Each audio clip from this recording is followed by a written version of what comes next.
Uncuckables. Hello everyone and welcome to the final Uncuckables show before Christmas. The date is Thursday the 19th of December 2019. I'm Tim Wilms, Editor-in-Chief of the Unshackled, and well, Dave is not just late, but Matty, you ran him over on the way here because you were busting to interview Mark Collett to take his place tonight. You make me sound like a fanboy. Oh, well, I think that's a fair assessment. Come on, Tim. And be professional. I'll introduce our very special guest for tonight. As I describe him, the original and veteran British patriot activist, Mark Collett. Thanks for joining us. Well, thank you for having me on. It's 9:30 in the morning here, so I don't usually stream at this time. This is a rather uncommon privilege to be able to get started so early. But what time is it over there, guys? It's just past 8:30 p.m. Melbourne time. We're in the lovely, well, it's legally the multicultural city and state of Victoria now after the Blair Cottrell verdict this morning, which upheld his blasphemy conviction under our Racial and Religious Tolerance Act for intending to incite serious ridicule, revulsion and contempt of Muslims. So his conviction and $2,000 fine still stands for beheading a dummy, which fake blood came out. So that's where we are today. I was at the court this morning to hear the verdict. You had Blair on your stream a couple of weeks ago, and he talked about how that's basically consumed his time for the past 2 years. And of course you went through something similar in the 2000s where you were Nick Griffin and John Tyndall were, because the BBC secretly recorded you called asylum seekers cockroaches, and so they hauled you before the courts for racial hatred. Indeed they did. Well, I was actually charged with 8 counts of inciting racial hatred for 4 different speeches I made in the run-up to the 2004 Euro election. And it was quite a big thing at the time because now history's almost been rewritten by Tommy Robinson, who's he likes to over-exaggerate, and he claims that he was the one that really shone the light on the issue of Islamic grooming here in the UK. But that's completely false. Long before anyone had even heard of Tommy Robinson, the British National Party was talking about grooming. We were working in communities in places like Rotherham, places like Keighley, places like Bradford here in the UK, talking about the grooming scandal. And the first big expose of grooming in the UK was in part thanks to BNP pressure, because we were working within these communities, we were helping victims, we were exposing what was going on, and we were offering a sensible political alternative to the mainstream multicultural parties who had been covering up the grooming. Now, in the run-up to the 2004 Euro elections, I made quite a large number of speeches at different venues, legitimate political campaigning. We were campaigning to get people elected to the European Parliament, and we were doing our best to get our supporters motivated to actually get involved in the political system.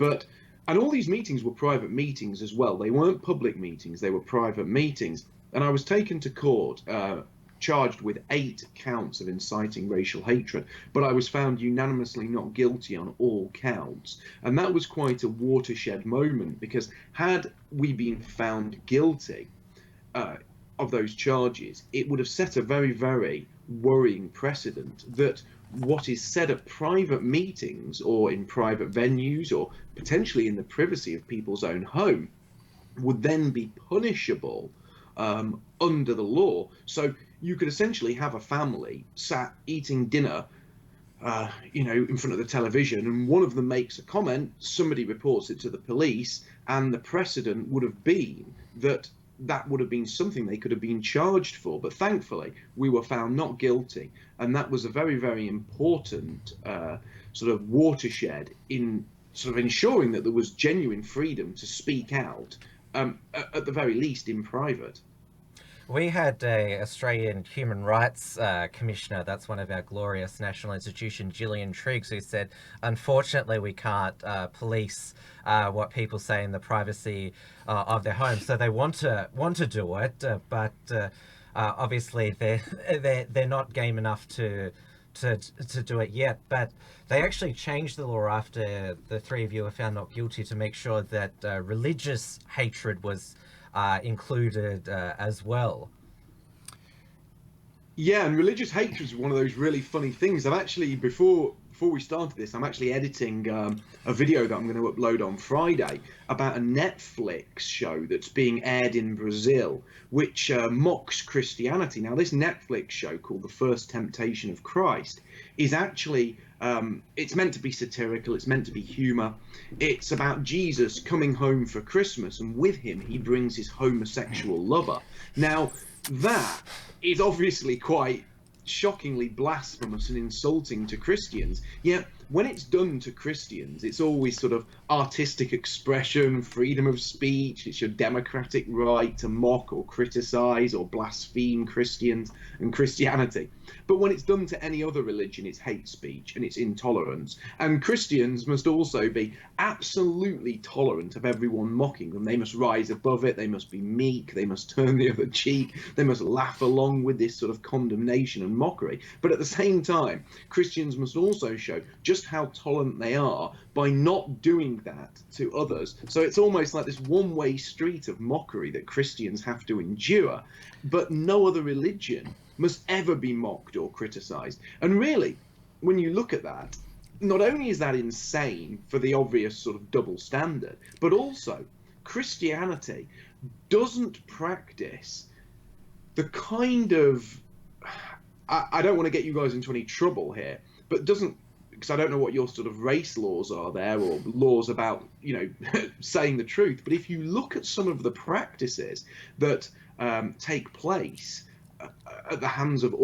ultra-Orthodox Jews, or if you look at the practices that take place in the Islamic faith, they are far and away much, much more objectionable to anything that takes place in any Christian denomination.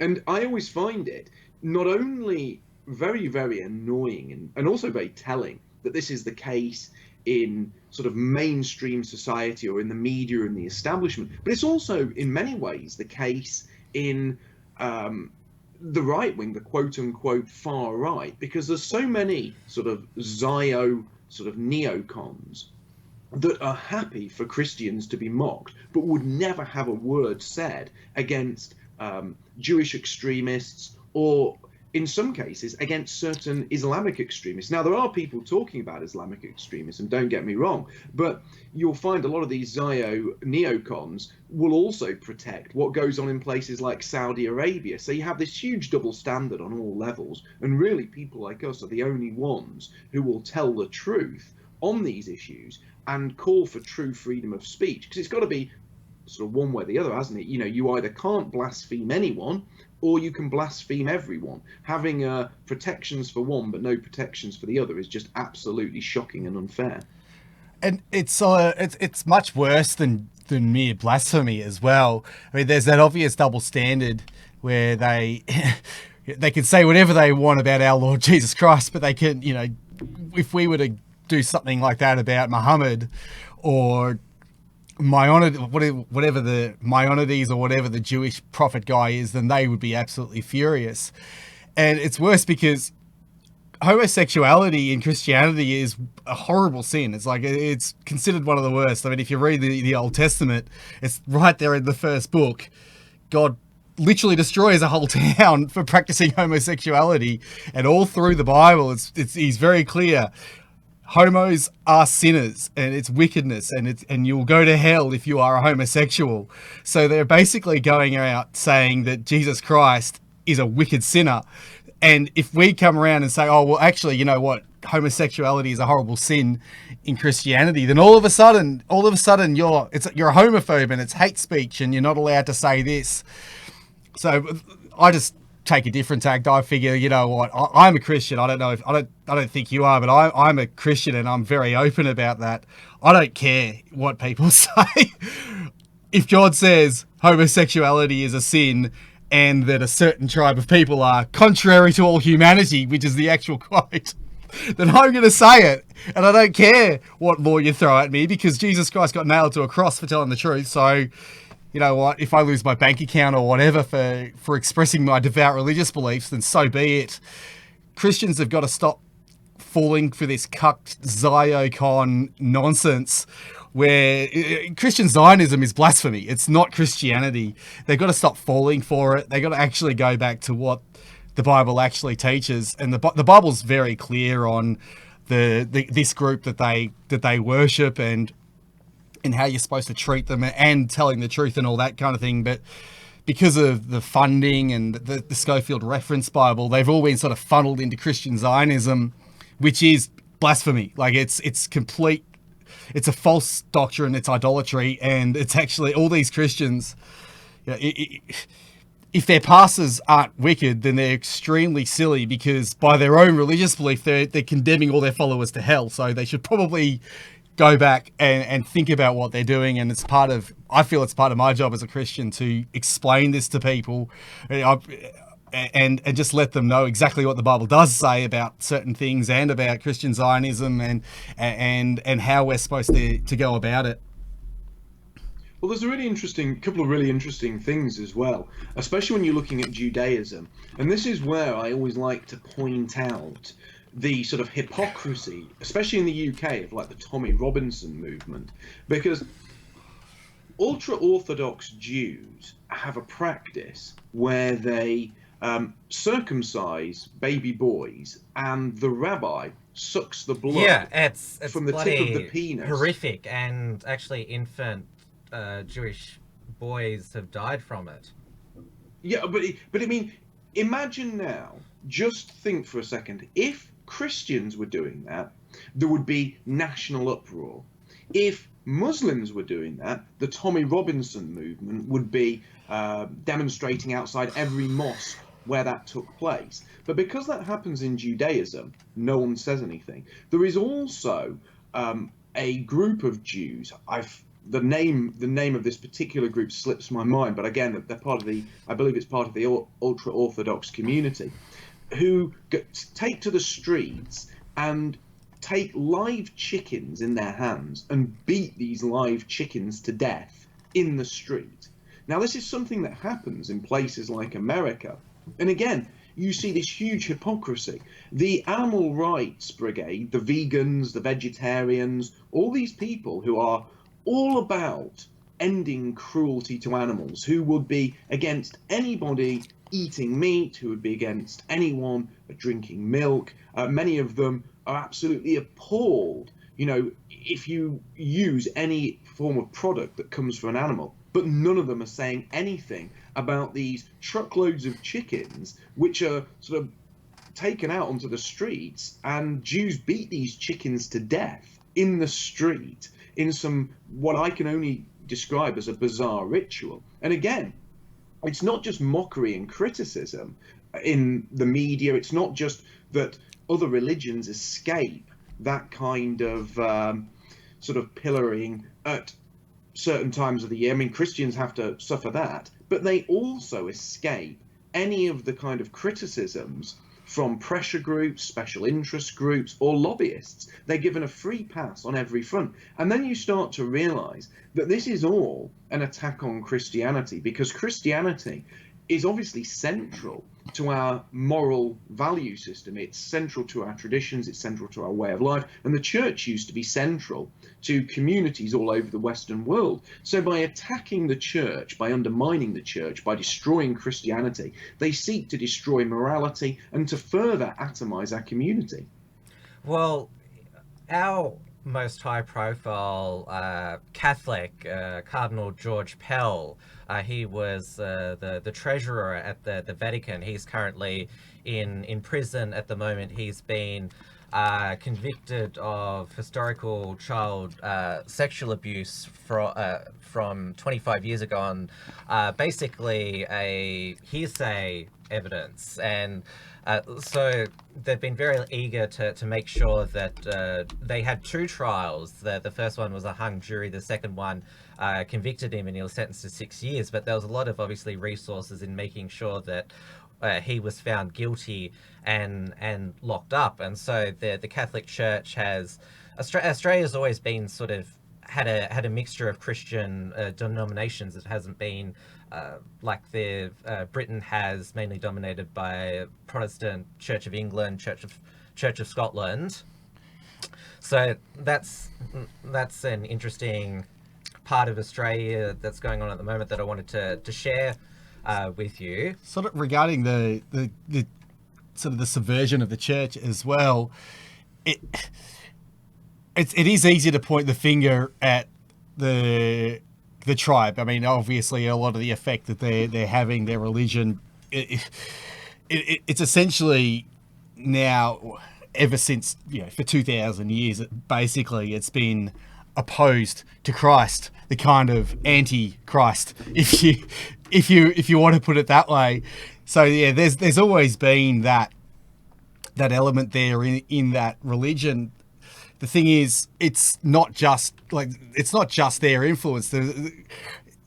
What I was mentioning before with the Christian Zionists and these evangelical Christians and even the Christian, like the Presbyterians, Anglicans, and a big part of even some Catholic churches as well, they allow it in. They allow in this subversion, and they take false doctrine and then they spread it.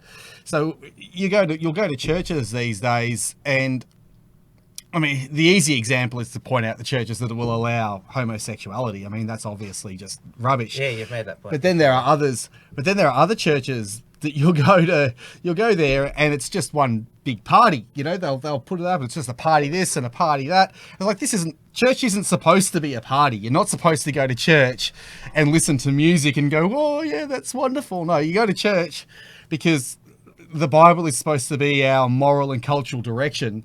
And the pastor is supposed to say, you're not supposed to do this. God says you have to get married. You have to be a virgin until you get married. And you've got to stay married and have kids and go to church. And if you don't go to church, you're a bad Christian, etc., etc., etc. Obviously, you put in all the good stuff as well. But part of the subversion has been undermining the preaching against sin and calling out of bad behaviour within society as well. And a lot of that has been due to the Judaizing of the church. Subject is that there is a gay church here in Melbourne called the Metropolitan Community Church. And I think in your Entropy stream, you've come across Senator Slayer, who's Neil Erickson, another Melbourne patriot. He's in the chat tonight. He went to the Metropolitan Community Church and told them what he thought, and he's been charged with disturbing religious worship. That case will come before the Melbourne court next year. Yeah. Well, I always find it really interesting when you're looking at some of these Christian denominations, because when they allow things like homosexuality, I do go to church occasionally, but I'm not deeply religious. But I do find it very strange that people who claim to be deeply religious and people who go to church could be so quick to kind of write out certain parts of the Bible and just be like, oh, well, that bit doesn't apply today. Because if the Bible's the word of God, how can any mortal individual just decide to take sections of the book and just say they don't apply anymore? And let's say, when those people finally reach the end of their time and pass away, if they stand before God, how is God going to judge them? When God says, well, why did you decide not to follow these particular rules that I explicitly laid down? What are they going to say? Well, actually, Lord, I looked at bits and pieces and I thought it was more of a pick and mix kind of book. So I just took what I liked, threw away what I didn't, and you don't want to be a bigot, do you, God? You seriously telling me that you want to side with the homophobes? It's funny when you put it like that, but that is literally what these people believe. They believe that they can rewrite the will of God to suit their own personal needs.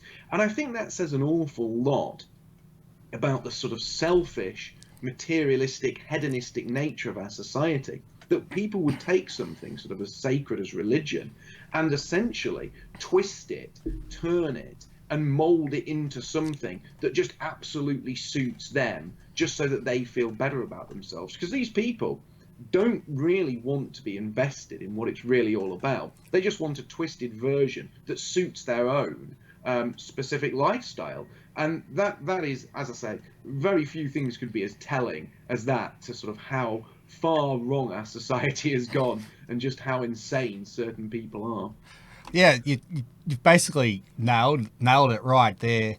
And it's telling because all these people have...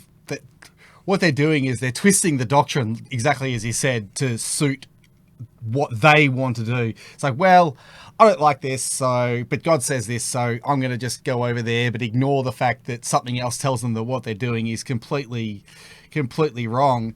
And if you look at it fundamentally, and this is sort of something that I've sort of discovered over the last few years, especially, is that if you look at where our society is falling apart, it is... You can't go past the fact that it coincides with the destruction essentially of the church and what Nietzsche called the death of God.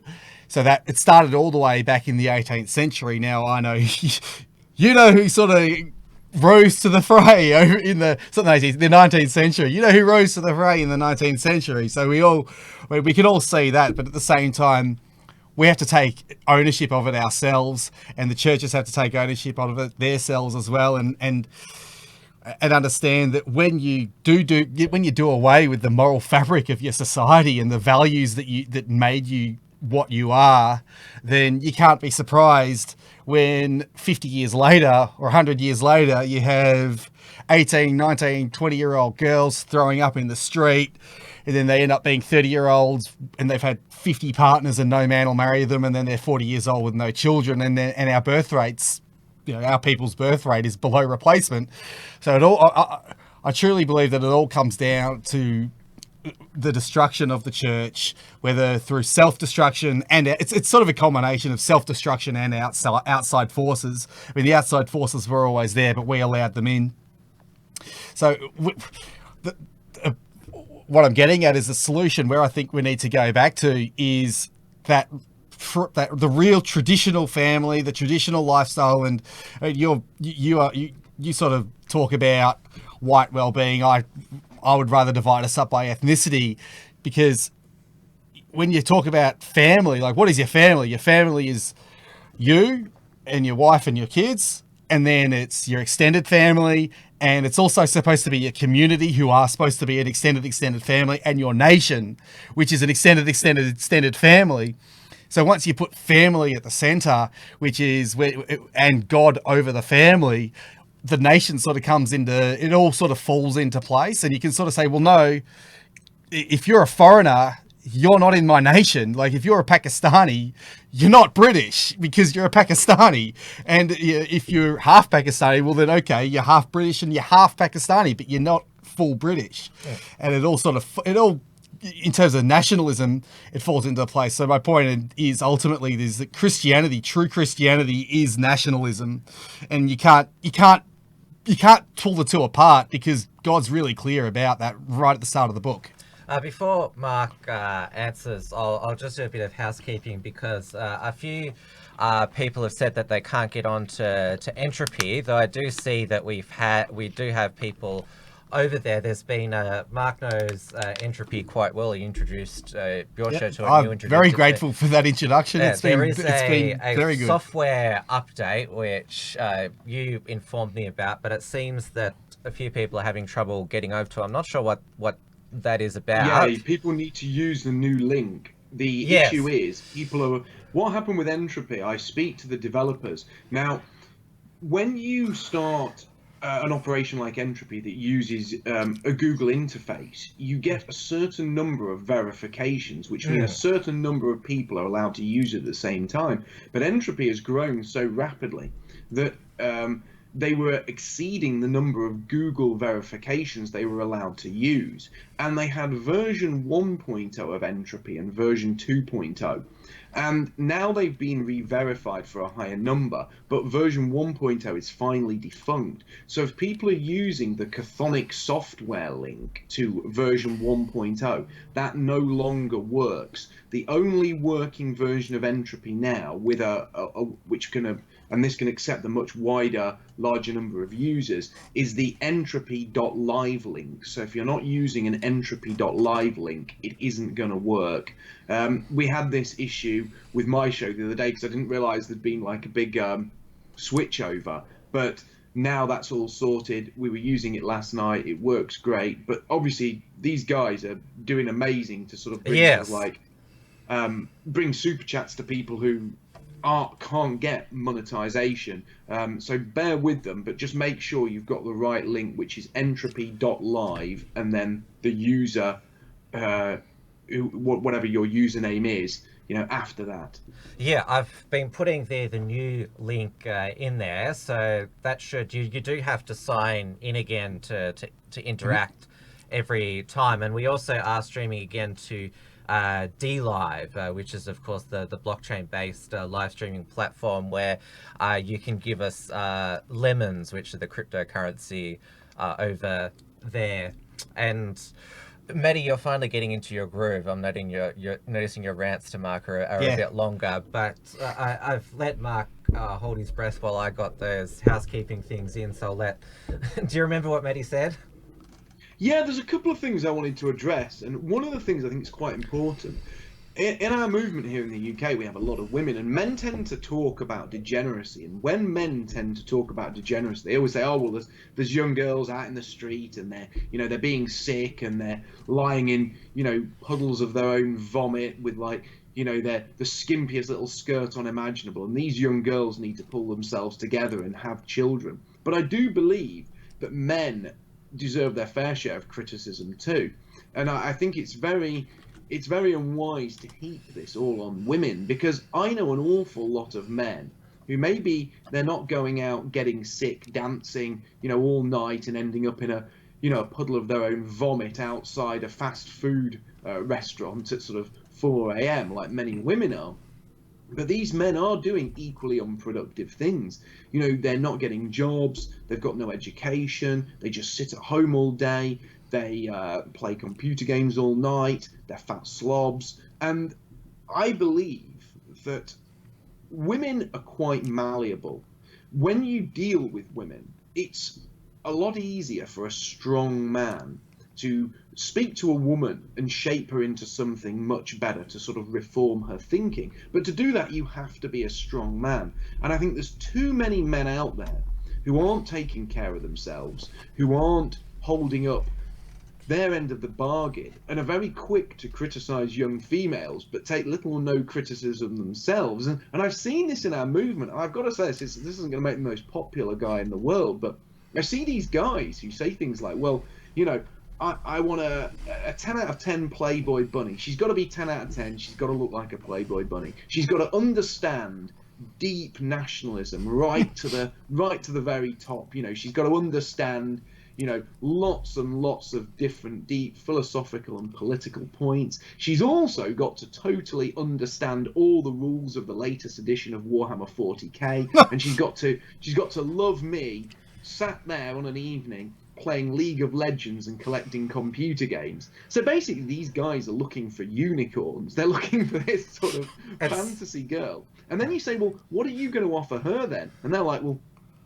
what do you mean? I'm like, well, you're a fat slob sat in the bedroom playing League of Legends. You never go out, you never go to the gym, and you don't have a job. So what are you going to offer this unicorn in compensation?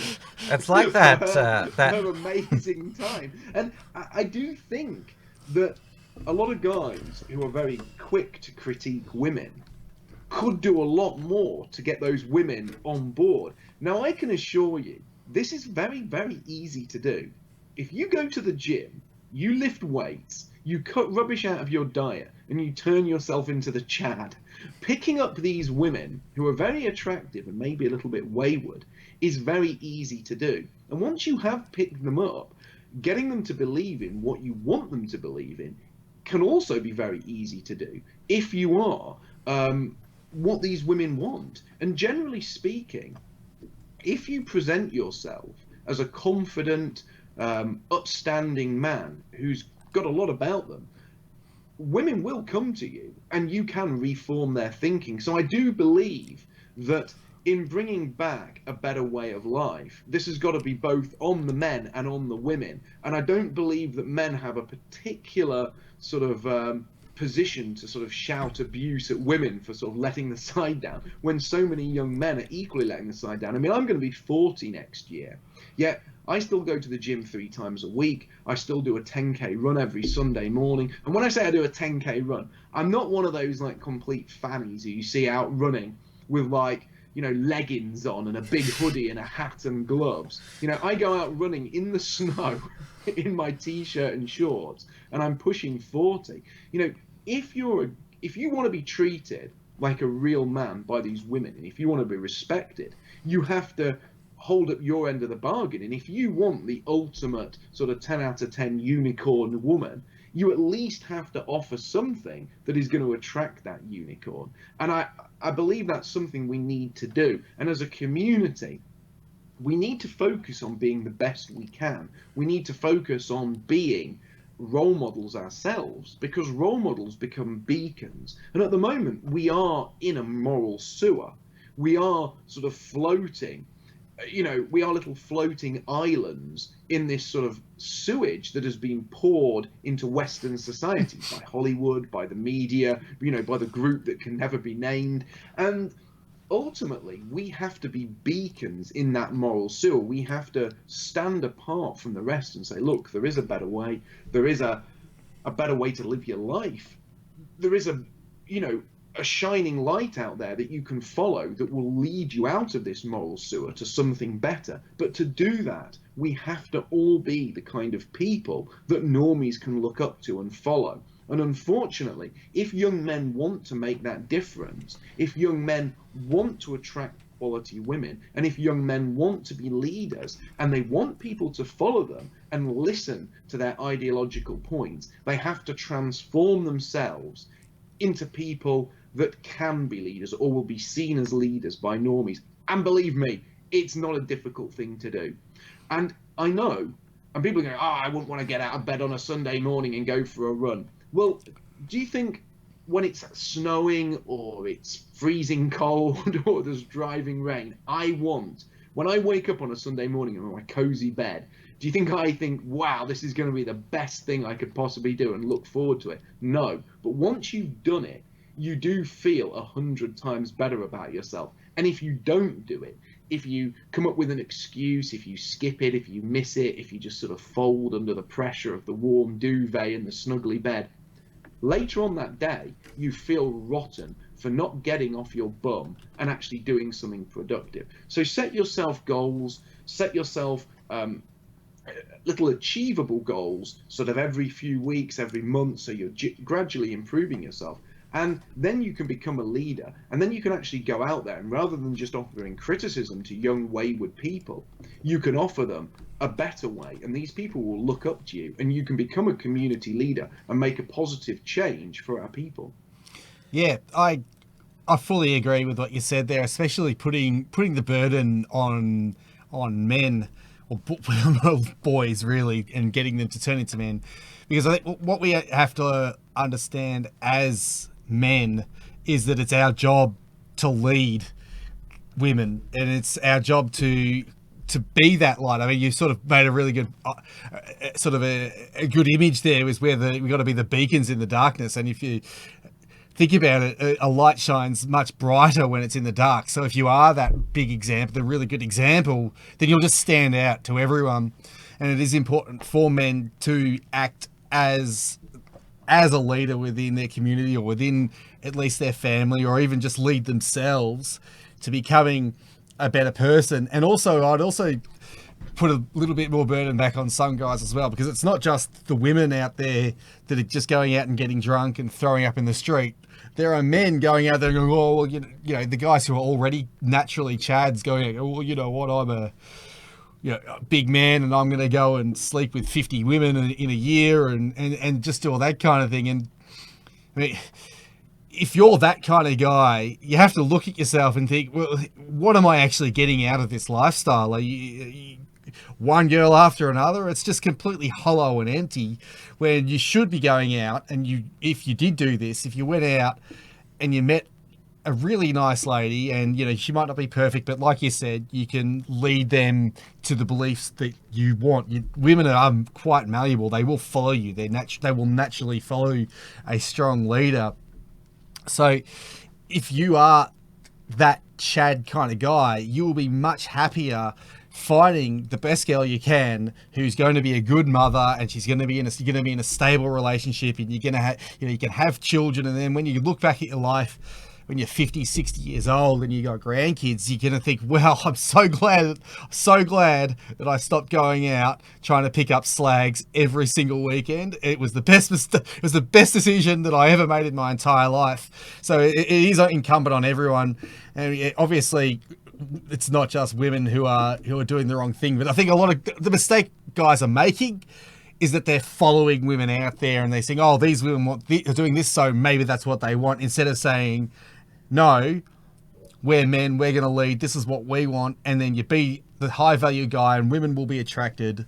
You pick the girl you want and women will naturally fall into that. And then if one girl finds a really nice guy who's like that, then all of her friends are going to be like, well, you're so lucky, you've got a great guy and that's fantastic and you're so happy. So they'll all want the same thing as well.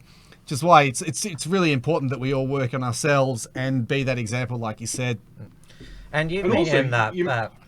I just wanted to add, you've been in the public eye since you were 22, and as you said, you're 39 now. You look basically the same, except like obviously there's a few wrinkles in your forehead, which is unavoidable.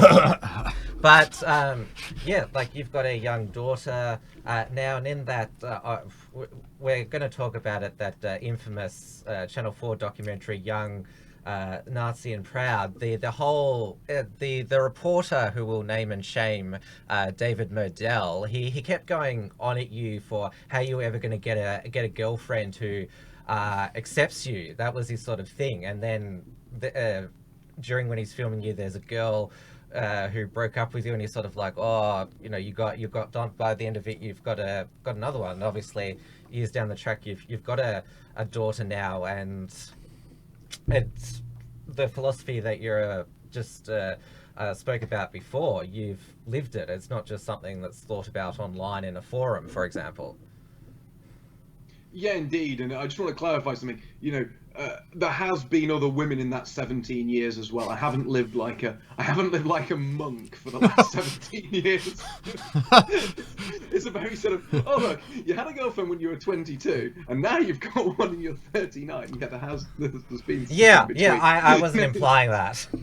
That would have been quite a disastrously sad tale, wouldn't it?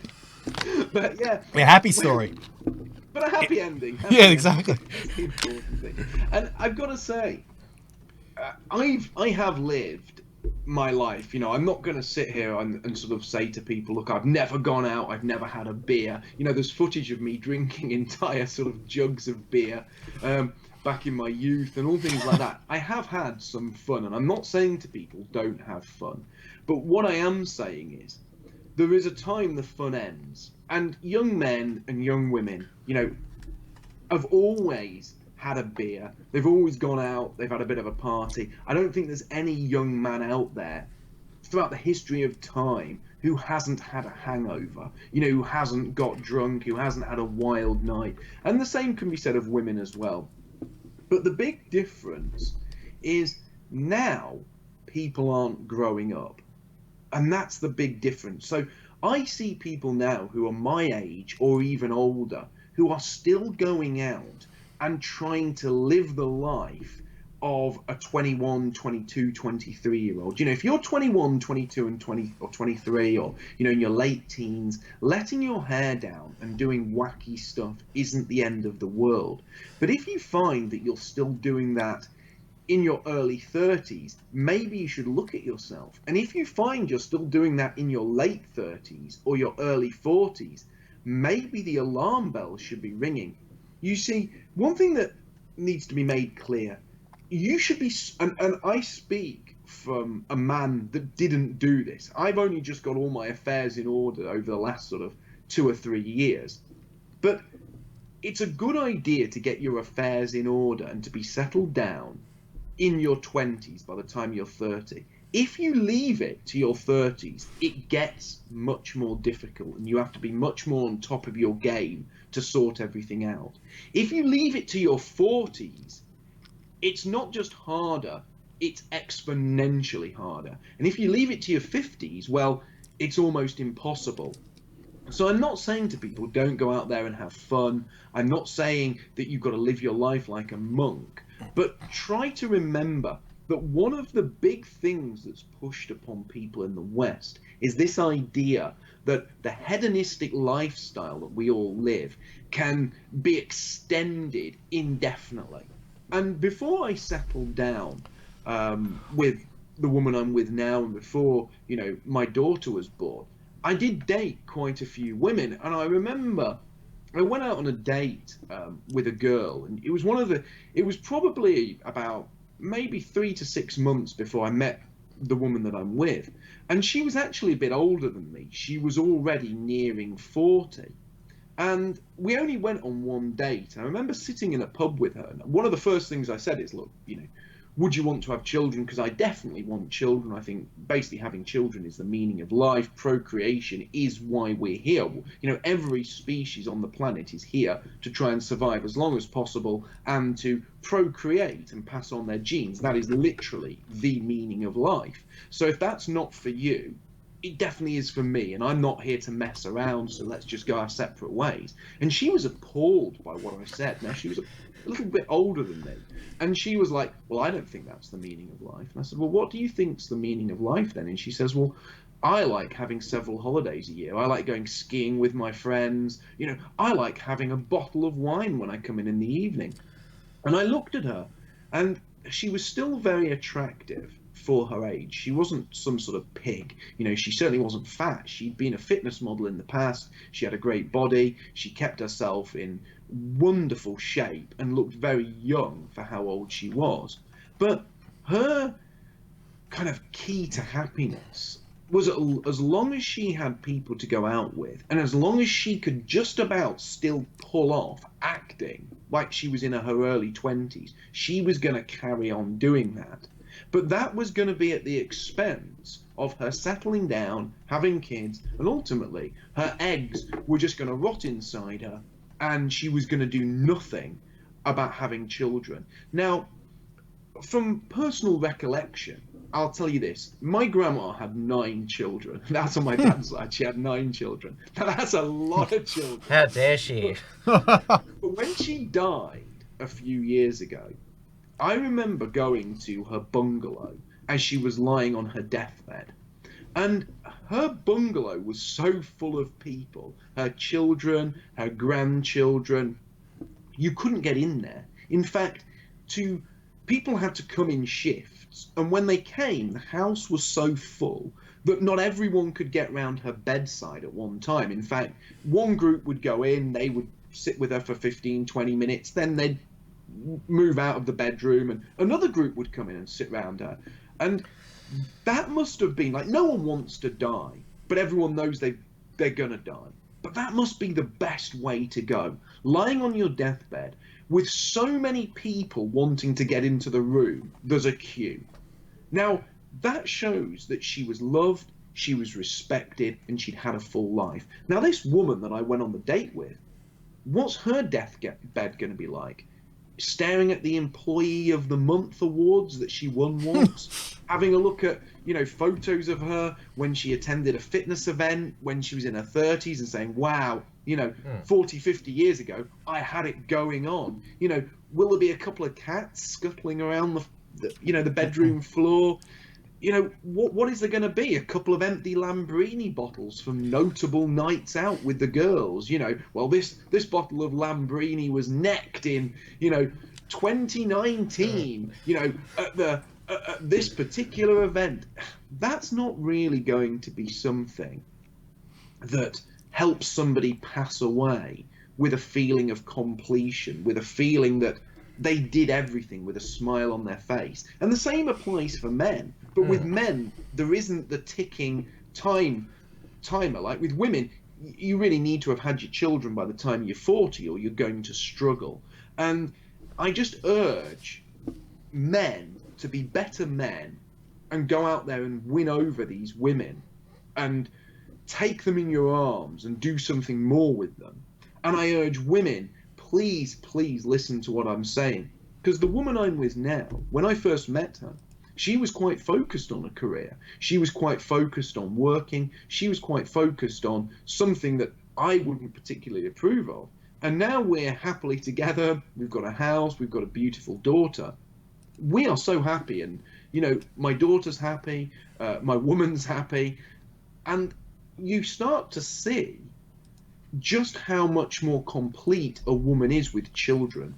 And it is a much better way of life. Waking up to a happy, gurgling child is far better than waking up with sick in your hair, a banging head, and the feeling that, you need to get down to the cafe for a big fatty breakfast so that you can function properly. That might be fun in your early 20s, but once you hit your 30s, and God forbid if you hit your 40s and you haven't done it, those things will become more and more empty, and they will lead to that empty room, that deathbed where you're surrounded by no one, where you've got no one, and that's not where you want to be. Family is so important on so many levels, and for a lot of these women, and I don't blame the women, I blame the people that have pushed this hedonism. But this is one of the reasons I have so much disdain for the people pushing this hedonism, because they are robbing people of something that is so very important on such a spiritual and deep level. But these people won't understand they've been robbed of it until it's too late to do anything about it. And that's the real crime that's being perpetuated against our people. Yeah, you don't want to be an old man in a grotty flat above a restaurant with no one. Well, I hear the Turtle Cafe is pretty good. It's just a rumour. Anyway, just one thing I want to say, or something I want to add to that, is we were talking about Christianity before. Now, there's a saying that they say if you spare the rod, if you love your child, if you spare the rod, spoil the child is the colloquialism, but it's actually. It's actually different to that.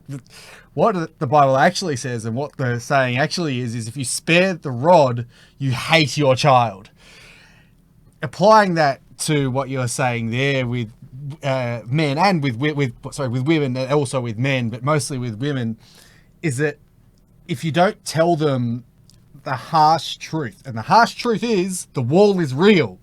If you don't have kids by the time you're 40, you're probably not going to have kids. If you haven't settled down by the time you're 30, it's much harder for you to have children. And what they're saying, if you spare the rod, you hate your child, applies to that, because if you don't tell women when they're 16 years old, so very, very young, that if you go out and you spend your entire youth getting drunk and partying and then you get to 30 or 40 years old and you haven't settled down, then your life, the rest of your life is just going to be absolutely miserable. If you don't tell them that, and then they have to find out for themselves, then you hate those people, you hate those women, and you might not be able to say it to them. They might not believe that. You might think, oh, that's horrible. How could you say that I hate them? No, you do. You hate them because you're not telling them a harsh truth that they need to know.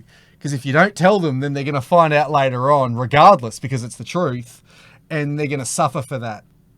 Which is why it's really important that we go back to traditional values and in terms of traditional values, that means telling people truths that they don't want to hear. Telling young women the truth that the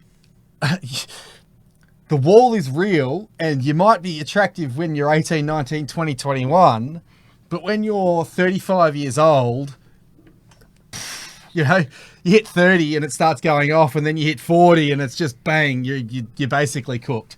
If you don't tell them that, then you're doing them a great disservice, and you're actually showing a hate for them without explicitly doing it. I want to move the conversation on from the lifestyle section to the nationalist and politics section now. And I mentioned when the people of Britain were introduced to you in the summer of 2002. It wasn't just the Channel 4 documentary. You're also on Russell Brand's rebrand documentary called Nazi Boy, and he tried to portray himself as this virtuous anti-bigotry person, but it was revealed later on he was addicted to sex, heroin, alcohol, pretty much every vice at the time. But the Channel 4 one, that was when he was with you for about 8 months, and he secretly recorded you. And I mentioned before that the BBC, they infiltrated the meeting, and it seems that the media over in Britain is very sly and underhanded with all this secret recording. And I imagine, well, it did lead to a lot of fallout in the British National Party. And because he'd secretly recorded you and you didn't know it, he made you look he made you deny what you'd said before he revealed he'd been secretly recording you, which is highly unethical. But it would have been a real sort of early wake up lesson, brutal when you're in the young BNP. I thought, before you answered, I thought the Medica, the Mr. Medica analysis of that, where you would have seen it when he did when Tommy. Must have been Avi did the hit piece. Yes, and that's then, how I they first showed, because I've found never out seen about it before. Mark, because Avi The attacked Medica you. take on, so the Medica take on that was hilarious. It's like, I don't think I can say it on YouTube, but he's like, so you're worried that he doesn't like people. He thinks people of this, your sort of, your tribe are sneaky, and then now you've just tricked him and filmed him while he wasn't looking. It's like, I can't say the whole thing on YouTube, but it's Well, you can he see sort of the nailed exactly the documentary issue there on YouTube. Sorry? Including the end where he basically portrayed you, and you're quite restrained given the circumstances. Well, no one got their teeth knocked out, so it was all everyone was a winner. The thing with him, it's very interesting because I was obviously secretly recorded, and when you're secretly recorded with these people, they start talking about things, you start talking back. Now obviously I've said things in the past which might be seen as sort of praising certain historical regimes, and this guy, he really wanted to kind of set me up and make me look like a monster. And at the time, I think there was several things I took away from that documentary. The first is that I was very naive, a little bit, far too arrogant, and I, at the time I apologised profusely to people within the British National Party for any embarrassment that I'd caused them. The next thing that I took away from this, and this was my anger, or retrospective anger towards people who were running the British National Party at the time. No nationalist leaders should ever put 20, 21, 22, 23-year-old young men in front of cameras. That shouldn't happen, and nationalists should never take part in these fly-in-the-wall documentaries. They always end in disaster. If you're going to do an interview with the mainstream media, firstly, you need to choose a genuinely neutral location that can't be invaded. You can't have members of the public recognise you, or somebody come and spit at you or punch you. You have to choose somewhere that's safe and genuinely neutral. A hotel room, a business centre, somewhere where it's you and the journalist, it's quiet, it can't be interrupted, nothing untoward can happen, nothing can be set up to happen. It's just you and them in a very controlled environment. The second thing you must do is you must take somebody with you if you can. And the third thing is you must record. Yeah, record it yourself. That's what I did when I appeared on our Channel 10, the Project show. I didn't know. Yeah, that was way back in March 2017, and that was when I just started the Unshackled, and the only thing that they could get me on at the time is that I started it at my parents' house, and so that was the only thing, because I'd recorded it. They could only slur me because of that. Well, the final thing that I learned from this is that these people are just as sneaky, if not more so, than nationalists make them out to be. And I'll give you a quick example of how they do things. A guy could live with you for 6 months doing a documentary. And when they do these documentaries, they film a mixture of sort of scenes, audio, and little snippets that they use for what are called cutaways. Now, cutaways are used in documentaries to change the scene on the screen. So you might be talking, but viewers have a very short attention span. The vast majority of normie viewers have a short attention span. So they don't hold the camera on the person being filmed.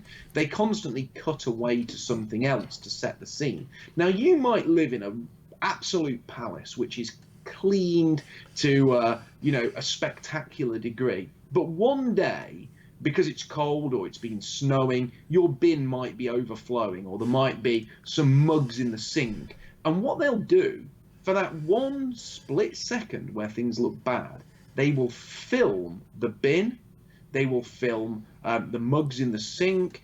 Say you've got a dog, say you've just got a puppy, and the little puppy doesn't know what it's doing, it's not been house trained, and it poops on the kitchen floor. They will film that poop on the kitchen floor, even if it's the only time your puppy's ever done it, even if your house is spectacular. And during one of these cutaways, it will be the poop on the floor, the overflowing bin, the mug in the sink. And they do these sneaky things so that the viewer associates you with undesirable things. So dirt, mess, poo on the floor, whatever it is, they will associate you with that, and it forms, whether the viewer notice that in a conscious way or whether it just hits them subconsciously, it makes damaging associations. And it's why, if you ever go and meet the mainstream media, you need to do it in that controlled manner, because if you don't do it in a controlled manner, you will look bad. Now, obviously, if you're sat in a hotel lobby somewhere, or in a business suite, or in a hotel room, and they cut away, to a widescreen TV on the wall of the hotel room, or they cut away to something else, well, that's not on you. It's a neutral location. Don't give them access to your life. Don't let them follow you around. And certainly record everything, because even if they are secretly recording you, they won't play the full context of what's been said. And often you could have an hour-long conversation with somebody in a car journey, an hour-long conversation. And in that time, multiple things can be said.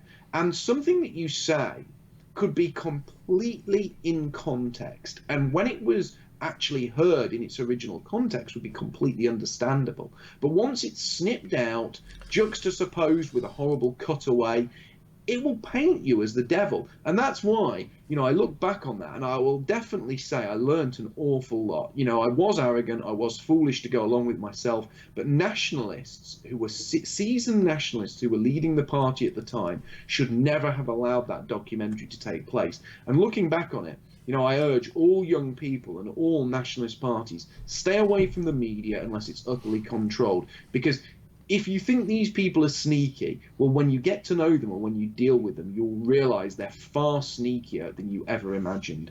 I noticed in the Russell Brand one, there were heaps of there were too many cutaways, and it's like, you keep cutting away to various things in his house. What's sort of relevant? It was like they were sort of, this might be like a secret sort of swastika that he's got on the wall. That's sort of what it seemed like. I just want to address, a couple of people in the chat have been mentioning that I look very yellow, and we were talking about this before we started. It's something to do with the light or something like that. But for some reason, I'm not jaundiced I'm not yellow. Like I'm fine. It's just because of the light in the room or something to do with the camera. I wanted to give an example of something that the media have done just today, actually, with the Blair Cottrell case. So it's a slightly different manipulation, but it just goes to show that it's not just in Britain; it's actually all across the Western world. The mainstream media are slander merchants. That's what they are. They are in the business of slander and in the business of lies and propaganda. That's all they are in the business of. They don't care about the truth. All they care about is pushing their narrative, making money, and if you disagree with them or you have a different narrative, they want to slander you and they want to belittle you and they don't want to put you down and make sure you'll never speak out ever again. That's what they go, which is why we got to keep talking. But what the media have done today, so Blair Cottrell, he's appealed a conviction for cutting. He cut the head off a piece of paper. He put a knife through a piece of paper. That's what he did. Yeah, but he had a dress on and did it. Yeah, but let's just cut to the chase of what he actually did. He cut the head off a dummy, and that was it. Like, he's not threatened anyone. It was an artistic rendition of a demonstration where he cut the head. He put a knife through a piece of paper. He wasn't threatening anyone. He didn't break any. He didn't violate reciprocity in any way. He didn't break natural law, and he's been given a $2,000 fine for inciting ridicule and whatever. Revulsion. You know, it's a nonsense law. It's a nonsense law. The fact that we've got this law on the books at all is a complete abomination. It's really an insult to the civilization our ancestors built, just to have that law on the books. But anyway, he appealed, he's gone to the High Court, had all these issues, he's come back, and the judge has upheld the appeal and ordered him to pay the $2,000 fine. And the Australian Associated Press have put this piece out, and in the first line, and the title was "Hate Monger Appeal Overturned." So they literally, it was the first word, hate monger. And it's like, this is supposed to be.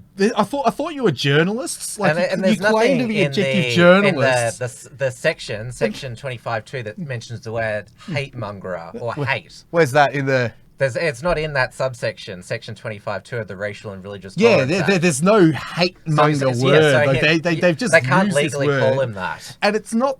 It's not just one place either. It was the Australian Associated Press, so it got syndicated everywhere. Like, you can go hate monger Blair Cottrell, and you'll get a dozen results of the exact same article. Because Google will push it to the top. Not even Google, just like any site. You can go and have a look, and they got syndicated through the Courier Mail. It got syndicated. I think was it Brisbane Times? Maybe not the Courier Mail. I don't think Murdoch has actually done it. I think it's pretty much everywhere. But everywhere but Murdoch, and I don't think the Guardian put it up yet, but I wouldn't be surprised. They did, yeah. Oh, they did. So the Guardian put it up as well. Yes. And it's just hate monger right there, right at the start. Now, that I was a little upset at the court hearing because I thought it was just an injustice, really, because it is an injustice.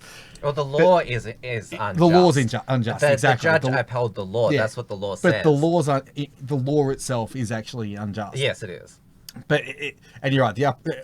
Thinking about it, the judge actually probably did uphold the law as it was supposed to be because of that case. But when I saw that headline, and not just that headline, but the fact that it was syndicated pretty much everywhere outside of the Murdoch press, mate, I don't think, did the ABC do it as well? It doesn't matter. But that pissed me off. That really angered me, because that's a lie. Basically, he's not a hate monger. He never actually intended to incite hate. And if you've ever listened to what he has to say, if you know him, he's not a hateful person. He doesn't deal in hate. It's a flat out lie. But they get away with this thing because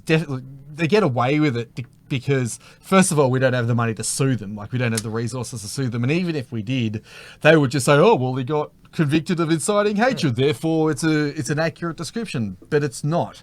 You could write that exact same article in a way that was actually objective and did actually put forward the facts and did highlight the fact that the law is unjust, which is what the press is supposed to do. But instead they syndicated this hate monger headline all over the place and essentially slandered a guy who just got fined $2,000 for cutting their head off a piece of paper. It's just, it was...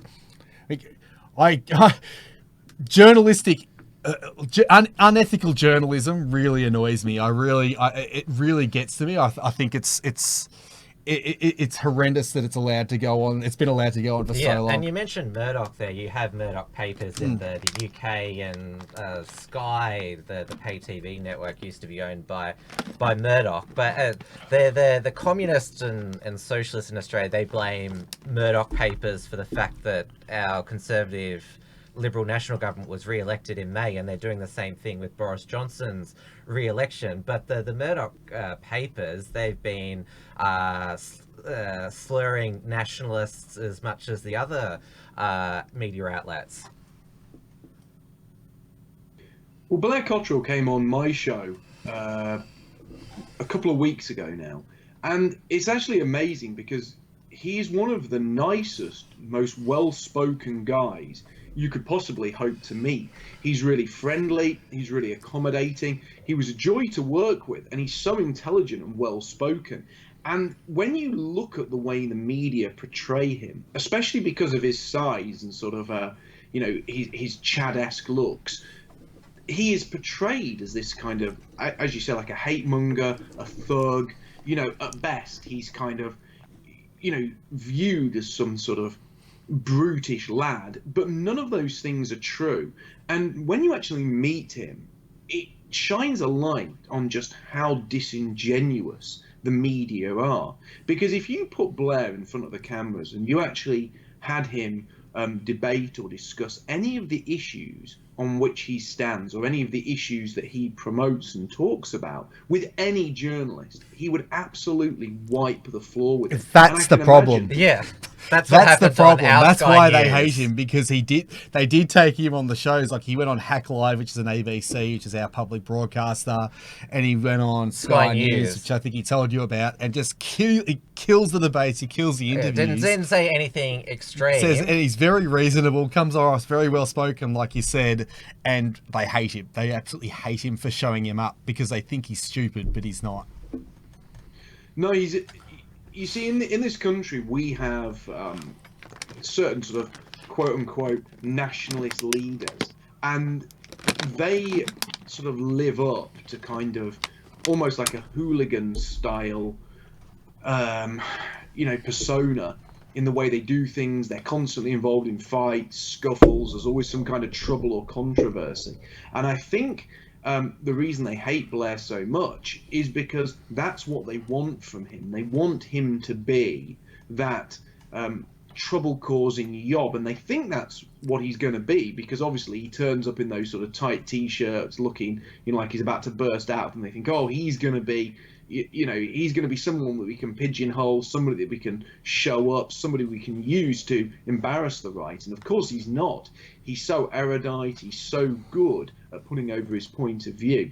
And I think that's why you've seen him be taken down and banned so heavily. I mean, he must be the most censored person in the history of Australia, and that's because he is so effective. That's because he's always so good at putting his point over. And I can tell you this now, I'm sure he'd be banned from travelling to the UK, but if he wasn't, well, the fact that he's been to prison for serious criminal convictions would probably prevent that anyway. Well, they'd probably block you from coming into Australia just on character grounds, because they've banned Gavin McInnes and Milo Yiannopoulos. They banned from David coming to Icke. Australia. They banned a guy who thinks reptiles are controlling the David world. Icke as well. But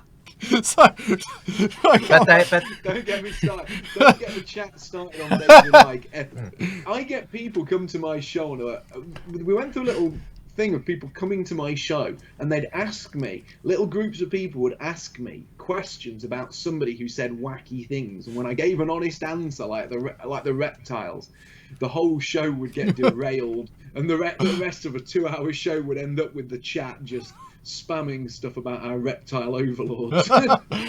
I think David Icke's hilarious. I think he's fantastic. I love listening to.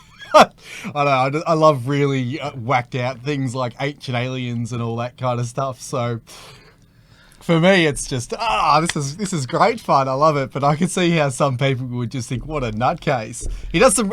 If you watch his talks on symbolism and Freemasonry and Satanism and all that kind of stuff, it's actually fantastic. He talks about like the cube and 666 and how it's built into all this Freemasonry symbols, and you can actually connect a lot of the things together. Yeah, I've watched some of that. I think some of it's tenuous, and I'm always very wary of people who say some things that are true, but then they throw in something that's completely wacky and it kind of like undermines it. So he'll say something that's very good about kind of the people who own the media or the influence of Zionists in politics, and everyone will be like, wow, this guy's onto something. And then he'll be like, oh, and by the way, all world leaders, the British royal family, etc., they're all shape-shifting lizards from and everyone's like, surely that's a metaphor. And he's like, no, they really are lizard people. And you're like, well, you've kind of undermined all the good stuff you said earlier about Zionist control of the media by then talking about the lizard overlords. It's just, I can see why people get a certain degree of amusement out of listening to his stuff, but I do think that we have so many things that we can legitimately talk about and we can legitimately prove to people that once you start straying into the whole lizard man area, you're probably doing a little more harm than you are good. Well, to me, I find it interesting, and I think, well, I know you probably think I'm nuts, but I think some of the things, it's like, they do act like reptiles. Like, they are very cold. Mark Zuckerberg, they're very cold, and they're psychopathic. So it's like, I can see the point there, but you're right.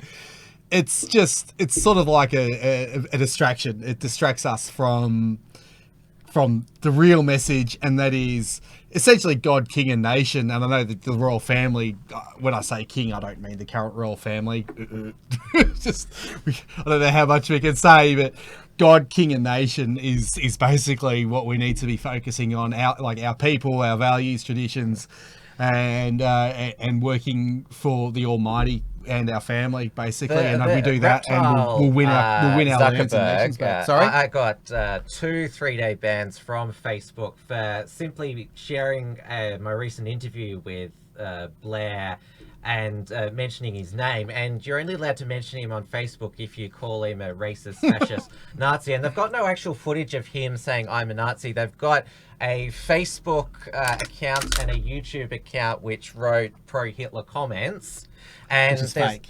And there's also the reason why they say that he's scary is because he confronted a couple of years, or it was last year, a street performer, Dandy Man, who was wearing a pink jumpsuit in Federation Square, which is sort of like Trafalgar Square in Melbourne, performing in front of children. Like, it was a tight pink mankini, and so Blair confronted him like, how can you act like this in front of children? Are you some sort of pedophile? And everyone said that was Blair was really aggressive, harassing this innocent street performer. Not everyone in the mainstream media. Yeah, that's what I meant. But actually, everyone in the public was on Blair's side, and he I think. Did you hear about how that happened, Mr. Collett? Did you hear about the street performer at all? Yeah. No, I didn't, but it's something I'd definitely be interested to hear about, because we have stuff like, we have sort of sickos now that want to go into schools and essentially, want to, accost children and teach them about things that children shouldn't even be contemplating. They shouldn't even have any knowledge of whatsoever. So I'm totally on side with Blair for doing that. Yeah, if you saw, you were out in, say, Trafalgar Square, and you saw a guy in a pink tight jumpsuit, which saw everything, and he was aiming to entertain children, what would you think? I would be horrified, that kind of thing. If I was taking my daughter out to an event and there was a guy, wearing some skin-tight jumpsuit with everything on show, and he was sort of dancing around and thrusting himself in public, around my little girl, I'd want him to be carted off and incarcerated.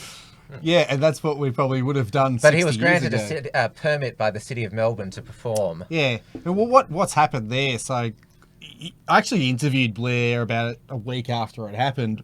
And this guy actually started goading Blair, he was he started yapping off at him, and Blair's walked away and then come back. Toxic masculinity. And Blair's confronted him. the media sort of attacked Blair, like the Project, who are left-wing propagandists, have attacked him. But then was it Neil Mitchell or yes, something? Was it yes. Neil Mitchell? It's a talkback. He so did a the public talkback. actually get to call in. This guy's done a talkback asking the public about it, and pretty much everyone has come in and said, yeah, good on him for pointing this out and calling him out on that, because I'd be exactly the same if I was out in a public area and there was some weirdo degenerate dancing around half naked and thrusting himself at anyone anywhere near my kid, I'd probably lose it. I'd be like, I don't know if I'd be as calm as Blair was, but I'd say I'd be very, very clear about what I thought of him, because it's disgusting. And the fact that they'll allow this, not just allow this near our kids, but they push it on our kids, and then they call you names and try to silence you and get you attacked and defamed by the media just for calling it out. It's purely satanic. It's and wicked and evil. What you were getting at, Mark, is now the child drag story time, which, well, the UK is.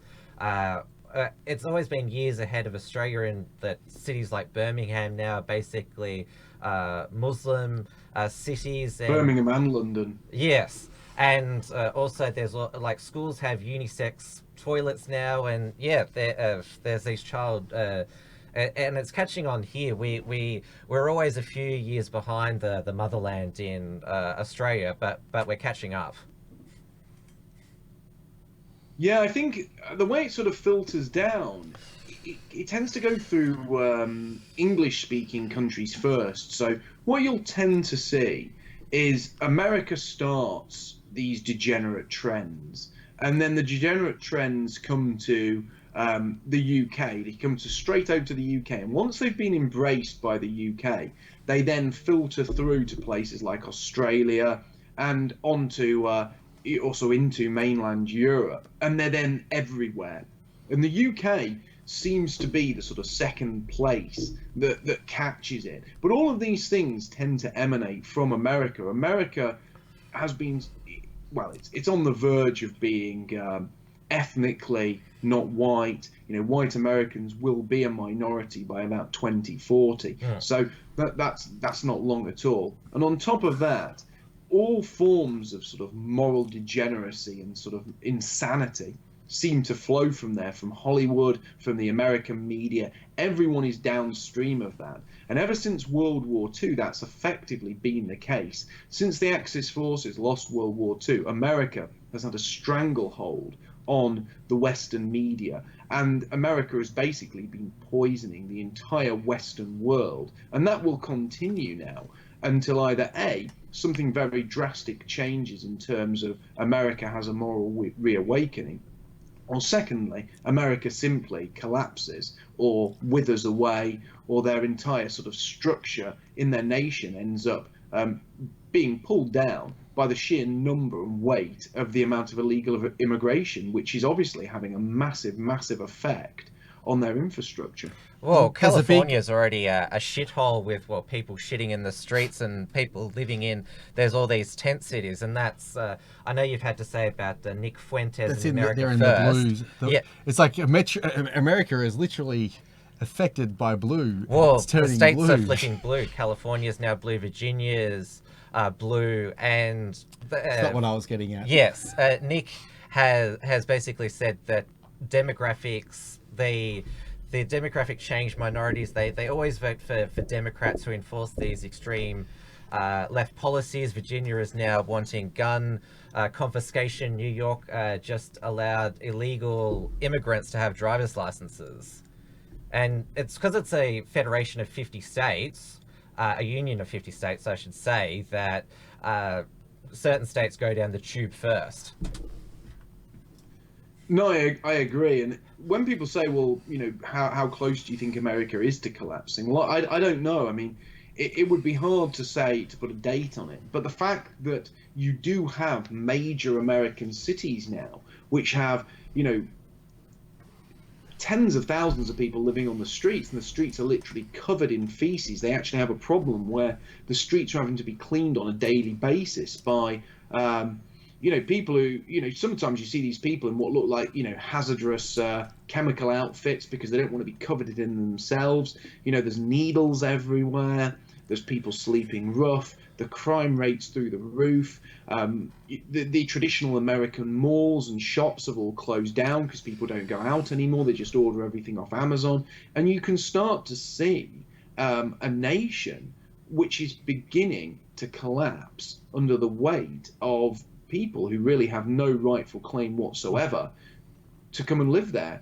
But liberals will keep inviting these people, bringing more and more in, giving them more and more incentives, and eventually America is going to go down. And I think you will eventually see, due to progressive policies, especially progressive hiring policies, is problems in America will start to look like problems in South Africa. You already have problems in South Africa where there are large-scale blackouts, where there are regular droughts, where clean running water doesn't work. Cape Town ran out of water.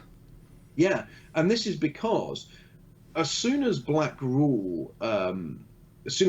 came to power in South Africa, they started with progressive hiring policies, making sure that everyone who ran any industry, anyone who was the head of these big state-run corporations, they were all black.